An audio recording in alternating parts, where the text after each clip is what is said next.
ಭಾಲ್ಕಿ ತಾವು ಕೂಡ ವೇದಿಕೆಗೆ ಬಂದು ಪರಮ ಪೂಜ್ಯರಿಂದ ಆಶೀರ್ವಾದ ಪಡ್ಕೋಬೇಕಾಗಿ ತಮ್ಮಲ್ಲಿ ಕೂಡ ವಿನಂತಿಯನ್ನ ಮಾಡ್ತೇನೆ. ಇವತ್ತಿನ ಪ್ರವಚನದ ವೇದಿಕೆ ಮೇಲೆ ಪರಮ ಪೂಜ್ಯ ನಾಡೋಜ ಡಾಕ್ಟರ್ ಬಸವಲಿಂಗ ಪಟ್ಟದೇವರು ಪೂಜ್ಯತೆ ಪಾಲಿಸಿದ್ದು ಪೂಜ್ಯರ ಪಾದಗಳಿಗೂ ಭಕ್ತಿಯ ಪ್ರಣಾಮಗಳನ್ನು ಸಮರ್ಪಿಸಿದ ಪರಮ ಪೂಜ್ಯ ಗುರುಬಸವ ಪಟ್ಟದೇವರ ಪಗಳವರು ಇದೀಗ ಶರಣೆ ಮಂಗಲ ಶಾಲಿವಾನ್ ಕಟ್ಟೆ ಹಾಗೂ ಭಾರತೀ ಪ್ರಭುದೇವ ಕುಂಬ ಈ ದಂಪತಿಗಳಿಗೆ ಪೂಜ್ಯರು ತಾಯಿಯವರಿಗೆ ಈಗ ಆಶೀರ್ವಾದವನ್ನು ನೆರವೇರಿಸಿದ್ದಾರೆ.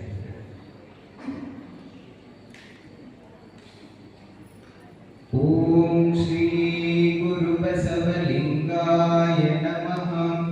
ಓಂ ಶ್ರೀ ಗುರು ಬಸವಲಿಂಗಾಯ ನಮಃ. ಓಂ ಶ್ರೀ ಗುರು ಬಸವಲಿಂಗಾಯ ನಮಃ. ಓಂ ಶ್ರೀ ಗುರು ಬಸವಲಿಂಗಾಯ ನಮಃ. ನಿಮ್ಮೆಲ್ಲರ ಚಪ್ಪಾಳೆ ಮೂಲಕ ದಾಸೋಹಿಗಳಿಗೆ ಅನಂತ ಶರಣಾರ್ಥಿಗಳು ಪೂಜ್ಯರ ಆಶೀರ್ವಾದ ತಲೆಯಲ್ಲಿ ಅಂತ ಹೇಳ್ತಾ ಇನ್ನೊಬ್ಬ ದಾಸೋಹಿಗಳು ಇವತ್ತು ಇರುವರು ನಮ್ಮ ಮಂಗಲ ಶಾಲಿವಾನ್ ಕಟ್ಕಟ್ಟಿಯವರು ಜೊತೆಗೆ ಭಾರತೀ ಪ್ರಭುದೇವ ಕುಂಬಾರ ಇಬ್ಬರ ದಾಸೋಹಿನ ತಾವು ಕೂಡ ವೇದಿಕೆಗೆ ಆಗಮಿಸಿ ಪೂಜ್ಯರಿಂದ ಆಶೀರ್ವಾದ ಪಡ್ಕೊಳ್ಳಿ ಅಂತ ವಿನಂತಿಸ್ತಾರೆ.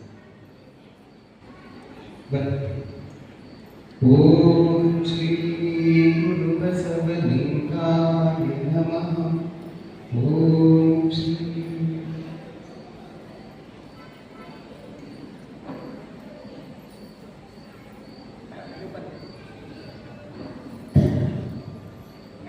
ತಮ್ಮೆಲ್ಲರ ಜೋರಾದ ಚಪ್ಪಾಳೆ ಮೂಲಕ